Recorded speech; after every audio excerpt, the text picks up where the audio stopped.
आज का पेपर है हमारा GNM third year midwifery and gynaecological nursing. तो सेक्शन ए का पहला प्रश्न है, प्रोलैक्टिन रिफ्लेक्स के कारण होता है दूध का उत्पादन का दमन, दूध का निकलना, दूध निकलने का दमन। तो इसका राइट आंसर है दूध का उत्पादन, मिल्क प्रोडक्शन। प्रसव की संभावित तारीख की गणना की जाती है अंतिम रजोदर्शन के प्रथम दिन से। तो इसका पहला सही है। मैग्नीशियम सल्फेट का एंटीडोट होता है, तो इसका है कैल्शियम ग्लूकोनेट। अब रिक्त स्थानों की पूर्ति कीजिए। 37 सप्ताह की गर्भावधि पूर्ण होने से पहले प्रसव शुरू होना कहलाता है प्रीटर्म लेबर। एक विकसित प्लेसेंटा का वजन लगभग होता है, तो ये 500 ग्राम के लगभग होता है। तीसरा है, गर्भनाल में केवल एक धमनी होना की उपस्थिति से संबंधित होता है, तो ये जन्मजात विकृति यानी कंजेनाइटल एनोमलीज।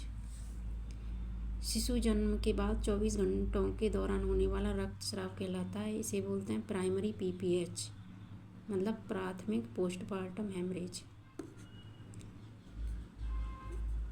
अब है तीसरा सही या गलत वाले प्रश्न। पहला है, शिशु के गाल के किनारे पर उंगली से थपथपाने पर मुंह खोलना रूटिंग रिफ्लेक्स होता है, तो ये सही है। नवजात शिशु को स्तनपान के साथ ऊपरी आहार भी देना चाहिए, तो ये गलत है। ऊपरी आहार 6 महीने का हो जाए तब देते हैं। सूतिका अवस्था में थ्रोम्बोफ्लेबाइटिस की पहचान होमन चिन्ह से की जा सकती है, तो ये सही है। अब है, इन्वोल्यूशन के द्वारा जननांग गर्भावस्था की पूर्व अवस्था में आते हैं, तो ये सही है। चौथा है, निम्न का मिलान कीजिए।